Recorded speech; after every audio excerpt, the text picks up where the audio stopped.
আসসালামু আলাইকুম রহমতুল্লাহি ওবরাকাতুহু। আলহামদুলিল্লাহ ওসসালাতু ওয়াসসালামু আলা রাসূলিল্লাহ। সুপ্রিয় দর্শক মণ্ডলী এবং প্রিয় শিক্ষার্থীবৃন্দ, আপনাদের সবাইকে আমাদের ইংলিশ ফ্যান্টাসির কুরআন তেলাওয়াত নিয়ম কানুনের অনুষ্ঠানে স্বাগতম জানাচ্ছি। আজকে শুরু হতে যাচ্ছে কুরআন তেলাওয়াত অনুষ্ঠানের তৃতীয় পর্ব।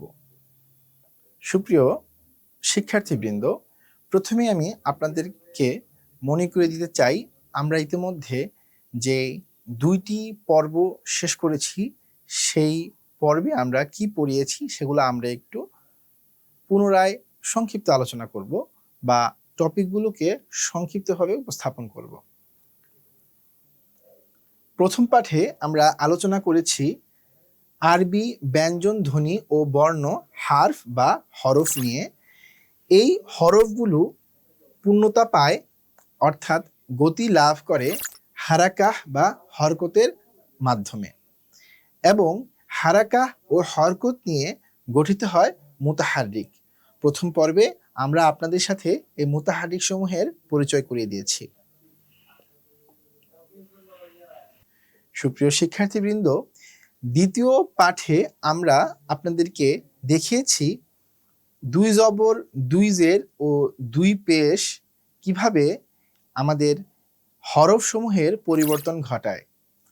যখন 2 জবর 2 জের বা 2 পেশ কোনো হরফের উপরে নিচে বসে, তখন সেই 2 জবর 2 জের এবং 2 পেশের কারণে সেই হরফটি নুন সাকিন প্রাপ্ত হয়।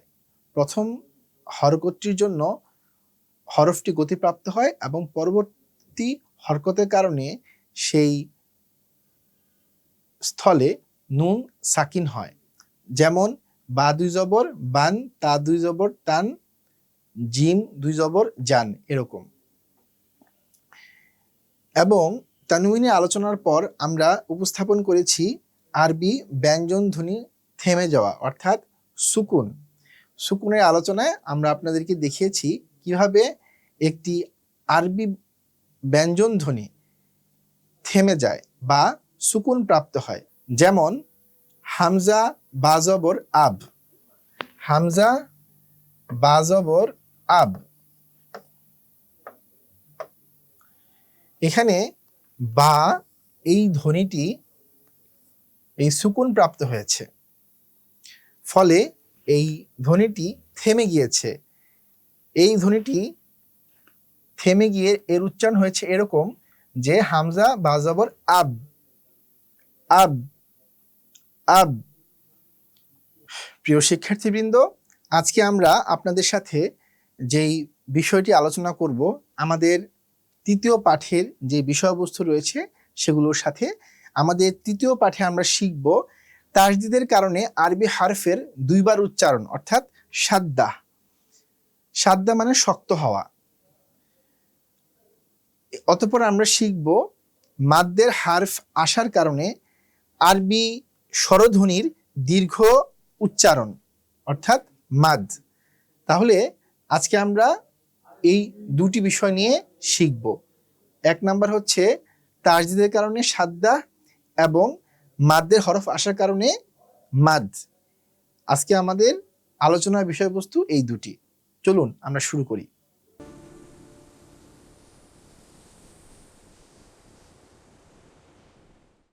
প্রিয় শিক্ষার্থীবৃন্দ, দেখুন সাদ্দার সংজ্ঞা।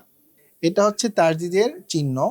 কোনো হরফে তাসদিদ আসার কারণে একই হারফ একত্রে 2 বার উচ্চারিত হওয়াকে সাদ্দা বলে। তাসদিদের কারণে একটি হারফ 2টি হারফে পরিণত হয়। প্রথম হারফটি সুকুন প্রাপ্ত হয় আর পরবর্তী হারফটি হারাকাহ এর কারণে গতি পায়। যেমন আমরা লক্ষ্য করি হামজা জবর আ, বা সাদ্দা জবর আব, বা জবর বা, আব্বা। আমরা আবার লক্ষ্য করি, এটাকে পড়তে হয় এভাবে। খেয়াল করুন, এই তাসদিদ আসার কারণে আমরা এখানে সমান দিয়ে উল্লেখ করেছি। ঘটনাটা কি ঘটে, এখানে হামজা জবর আ এর মতোই আছে, আর এই ক্ষেত্রে যেটা হয় এই বাটা একটি বা 2টি বাতে পরিণত হয়ে যায়। কেন? এই তাজদিদ আসার কারণে। প্রথম বাটি এই সুকুন প্রাপ্ত হয়, আর পরবর্তী বাটি এই ফাতহা বা এই জবর চিহ্নটি নেয়। তাহলে আমরা এটাকে পড়বো কিভাবে? এটাকে আমরা এভাবে পড়বো, হামজা বা জবর আব, বা জবর বা, আব বা। আমরা আবার লক্ষ্য করি, হামজা বা জবর আব, বা জবর বা, আব্বা। তাহলে তাজদিদ থাকলে আমরা এটাকে সুকুনের মতো করে পড়ব। আমরা লক্ষ্য করি, হামজা বা জবর আব, বা জবর বা, আব্বা। এখানে আমি লিখে দিয়েছি হামজা বা জবর আব, বা জবর বা, আব্বা। এটা কিভাবে পড়তে হবে আমরা এখানে উল্লেখ করে দিয়েছি, দেখিয়ে দিয়েছি।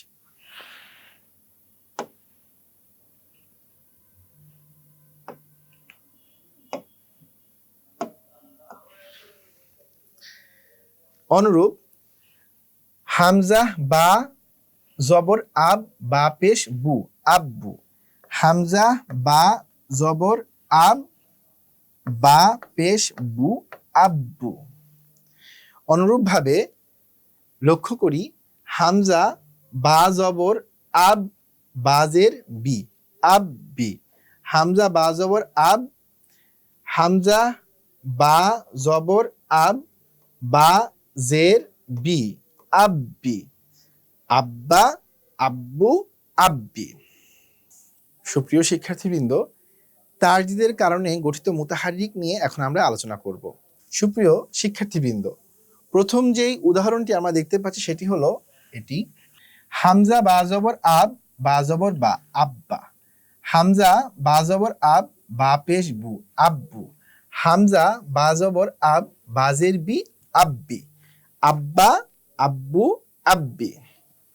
হামজা তা জবর আত, তা জবর তা, আত্তা। হামজা জা জবর আজ, জা জবর জা, আজ্জা।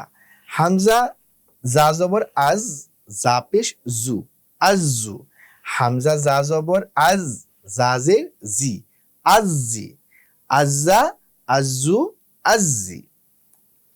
হামজা সিন জবর আস, সিন জবর সা, আচ্ছা। হামজা সিন জবর আস, সিন পেশ সু, আসসি, আসসু। হামজা সিন জবর আস, সিনজের সি, আসসি, আচ্ছা, আসসু, আসসি। হামজা সিন জবর আশ, শিন জবর শা, আশা। হামজা শিন জবর আশ, শিন পেশ শু, আশু। হামজা শিন জবর আশ, শিনজের শি, আশি, আশা, আশু, আশি। পরবর্তী হরফ সদ। সুপ্রিয় শিক্ষার্থীবৃন্দ, পরবর্তী হরফটি হলো সদ। হামজা সদ জবর আস, সদ জবর স, আস। হামজা সদ জবর আস, সদ পেশ সু, আসসু। হামজা সদ জবর আস, সদের সুই, আসসুই, আস, আসু, আসুই। হামজা লদ জবর আব, জদ জবর জ, আদ। হামজা লদ জবর আব, লদ পেশ লু, আদু। হামজা লদ পেশ আব, লদ জের জি, আদি, আদ, আদু, আদি। হামজা ত জবর আত, ত জবর ত, আত। হামজা ত জবর আত, ত পেশ টু, আতু। হামজা ত জবর আত, তজের তুই, আত্তি, আত্ত, আত্তু, আত্তি। হামজা জ জবর আউজ, জ জবর জ, আজ। এই যখন আমরা নুনে সাকিন থাকে, সাকিন অবস্থায় এটাকে নাকের মধ্য থেকে শব্দ বের করতে হয়, একে গুন্না বলে। আমরা গুন্নার ক্ষেত্রে খুবই সচেতন থাকব, কারণ এই সকল ক্ষেত্রে গুন্না করা তিলাওয়াতের সময় ওয়াজিব, অর্থাৎ না করলে গুনাহ হবে। আমাদেরকে অবশ্যই গুন্নার এহতেমাম বা গুরুত্ব প্রদান করতে হবে। হামজা মিম পেশ উম, মিম জবর মা, উম্মা। ইম্মা, আম্মা, ইম্মা, উম্মা। আম্মা, ইম্মা, উম্মা। আন্না, ইন্না, উন্না। সুপ্রিয় শিক্ষার্থীবৃন্দ, এ পর্যায়ে আমরা আপনাদের সাথে পরিচয় করিয়ে দিব আরবি ভাষা বা কুরআন তেলাওয়াতের একটি অত্যন্ত গুরুত্বপূর্ণ পরিভাষা মাদ এর সাথে। মাদ কি? মাদ হলো কোনো হারফে খাড়া জবর থাকলে বা সাধারণ জবরের বাম পাশে খালি আলিফ থাকলে। খাড়া জবর বা, খেয়াল করি, এই যে খাড়া জবর থাকলে, খাড়া জবর থাকলে বা সাধারণ জবরের বাম পাশে খালি আলিফ থাকলে। কোনো হারফ এ খাড়া জবর থাকলে বা সাধারণ জবরের বাম পাশে খালি আলিফ থাকলে। দ্বিতীয়ত, উল্টা পেশ থাকলে বা সাধারণ পেশের পরে যজমলা ওয়াও থাকলে। উল্টা পেশ থাকলে, উল্টা পেশ থাকলে বা সাধারণ পেশের বাম পাশে যজমলা ওয়াও থাকলে ও খাড়া জের থাকলে বা সাধারণ জেরের পর যজমলা ইয়া থাকলে। খাড়া জের থাকলে বা জেরের বাম পাশে যজমলা ইয়া থাকলে এক আলিফ টেনে পড়তে হয়। আমি আবারও বলছি, কোনো হারফে খাড়া জবর থাকলে বা সাধারণ জবরের বাম পাশে খালি আলিফ থাকলে, খাড়া জবর থাকলে বা সাধারণ জবরের বাম পাশে খালি আলিফ থাকলে, উল্টা পেশ থাকলে বা সাধারণ পেশের পরে যজমলা ওয়াও থাকলে, উল্টা পেশ থাকলে বা সাধারণ পেশের পরে যজমলা ওয়াও থাকলে ও খাড়া জের থাকলে বা সাধারণ জেরের পরে যজমলা ইয়া থাকলে। খাড়া জের থাকলে বা সাধারণ জেরের পরে যজমালা ইয়া থাকলে এক আলিফ টেনে পড়িতে হয়। এটাকে মাদ্দে আসলি তথা মূল মাদ বলা হয়।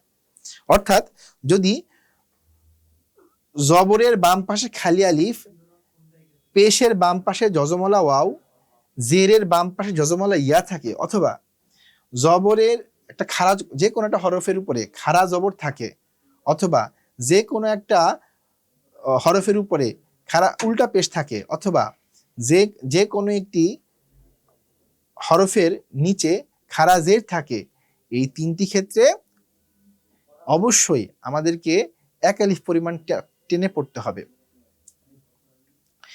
এবং এই এক আলিফ পরিমাণ টান, এটাকে মূল মাদ বলা হয়।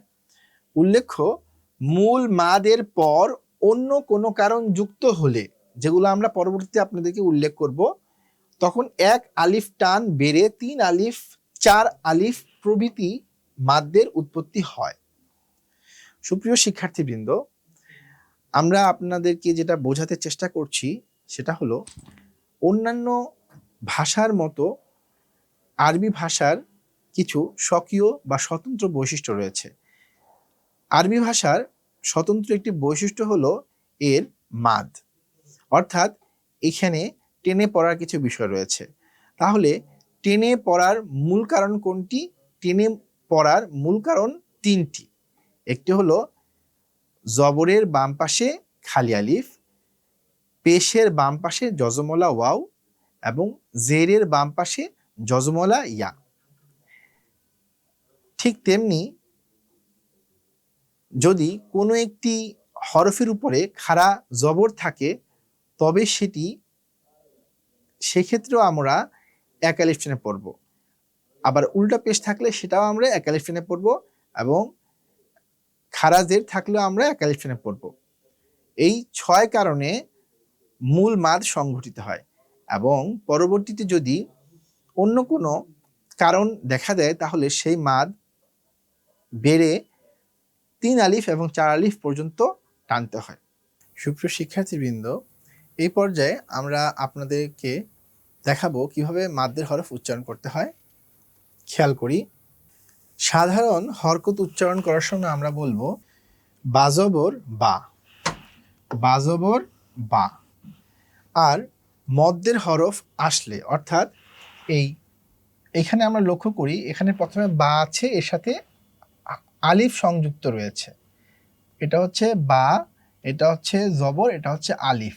তাহলে দাঁড়ালো বা আলিফ জবর বা, বা আলিফ জবর বা, বা আলিফ জবর বা, এক আলিফ টেনে। আমি আপনাদেরকে বোঝানোর জন্য পার্থক্যটা দেখাচ্ছি এভাবে, বা বা বা বা বা বা বা বা। তাজের তি, তাজের তি, তায়ের সাথে সংযুক্ত রয়েছে ইয়া, আর ইয়ার উপর রয়েছে সুকুন। তাহলে ব্যাপারটি দাঁড়ালো এরকম, তা ইয়াজের তি, তা ইয়াজের তি, তি তি তি তি। এটা হচ্ছে হরকতের উচ্চারণ, আর এটা হচ্ছে মাদ্দের উচ্চারণ, বিশেষ করে এক আলিফ টান, অর্থাৎ মাদ্দে আসলি বা মূল মাদ্দের উদাহরণ। সাপেশ সু, সাপেশ সু, সা এর সাথে ওয়াও যুক্ত হয়েছে, সা ওয়াও পেশ সু, সা ওয়াও পেশ সু, অর্থাৎ এই পেশের বাম পাশে যজমলা ওয়াও থাকার কারণে এক আলিফ টেনে পড়তে হয়েছে। তাহলে আমরা বলতে পারি এভাবে, বা জবর বা, বা আলিফ জবর বা, তাজের তি, তা ইয়াজের তি, সা পেশ সু, সা ওয়াও পেশ সু, অর্থাৎ জবরের বাম পাশে খালি আলিফ, জেরের বাম পাশে যজমলা ইয়া, পেশের বাম পাশে যজমলা ওয়াও আসার কারণে এক আলিফ টেনে পড়তে হয়েছে। ঠিক ঠিক তেমনি জিম জবর যা, জিম আলিফ জবর যা, হাজের হি, হায়াজের হি, খ পেশ খু, খ ওয়াও পেশ খু, দাল জবর দা, দাল আলিফ জবর দা, জাল জের রি, লাল ইয়াজের রি, রও পেশ রু, র ওয়াও পেশ রু, জা জবর জা, জা আলিফ জবর জা, সিনজের সি, সিন ইয়াজের সি, শিন পেশ শু, শিন ওয়াও পেশ শু, সদ জবর স, সদ আলিফ জবর স, ওয়াদ জের রি, ওয়াদ ইয়াজের রি, ত পেশ তু, ত ওয়াও পেশ তু, জ জবর জ, জ আলিফ জবর জ, আইন জের আই, আইন ইয়াজের আই। আমরা লক্ষ্য করি আইনের নিচে একটি জের আছে, আর জেরের বাম পাশে যজমলা ইয়া আছে, মাদ্দের হরফ, সেজন্য এটা হচ্ছে আই আর এটা হচ্ছে এক আলিফ টেনে আই।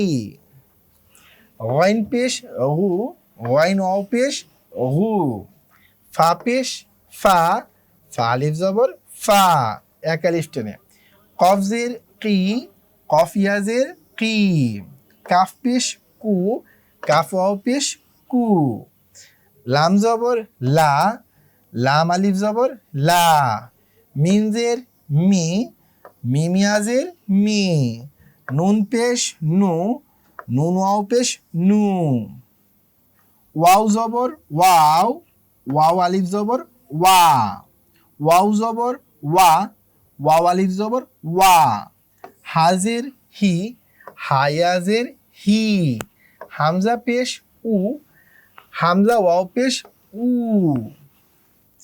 ইয়া জবর ইয়া, ইয়া আলিফ জবর ইয়া, হামজা জের ই, হামজা ইয়াজের ই। আমরা আপনাদেরকে বলেছিলাম আলিফের নিচে যদি জের থাকে তাহলে সেটা হামজা হয়ে যায়, সেজন্য আমরা পড়ছি হামজা জের ই, হামজা ইয়াজের ই, জিম পেশ জু, জিম ওয়াও পেশ জু। সুপ্রিয় শিক্ষার্থীবৃন্দ, এ পর্যায়ে আমরা খাড়া জবরকে নিয়ে আসছি। খাড়া জবর উল্টা পেশ বা খাড়া জের মাদ্দের আরেকটি কারণ। লক্ষ্য করি এখানে যখন আসলো তা খাড়া জবর তা, এক আলিফ টেনে, সা খাড়া জবর সা, জিম খাড়া জবর যা, দাল খাড়া জবর দা, রাল খারা জবর রা, জা খারা জবর জা, সিন খারা জবর সা, শিন খারা জবর শা, সদ খারা জবর স, লদ খারা জবর ল, ত খারা জবর ত, ল খারা জবর ল, ফা, ক, কা, আ, লা, হা, ই, রি, মি, লি, উই, মি। সুপ্রিয় শিক্ষার্থীবৃন্দ, এভাবে আমরা জবরের বাম পাশে খালি আলিফ, পেশের বাম পাশে যজমলা ওয়াও, জেরের বাম পাশে যজমলা ইয়া আসলে, অথবা হরফের উপরে খারা জবর, নিচে খারা জের বা ওপরে উল্টো পেশ থাকলে একালিফ পরিমাণ টেনে পড়ব, এবং একেই বলে মাদ্দে আসলি বা মূল মাদ। আর পরবর্তীতে আমরা 3 আলিফ এবং 4 আলিফের কারণসমূহ নিয়ে আলোচনা করব। আপাতত আমাদের মাদ্দের আলোচনা এতটুকুই, পরবর্তীতে আমরা বাকি আলোচনা করব। তো এরই সাথে আমরা আমাদের 3য় ক্লাসের পরিসমাপ্তি ঘটালাম। সামনের পর্বগুলোতে আপনারা আমাদের সাথে থাকবেন এবং কোরআন শিক্ষার গতিকে আপনারা আরও বেগবান করবেন, এই আশা সামনে রেখে আমাদের আজকের আলোচনা এখানেই শেষ করছি। সুবহানাল্লাহি ওয়া বিহামদিহি, সুবহানাকাল্লাহুম্মা ওয়া বিহামদিক, আশহাদু আল্লা ইলাহা ইল্লা আনতা, আস্তাগফিরুকা ওয়া আতুবু ইলাইক।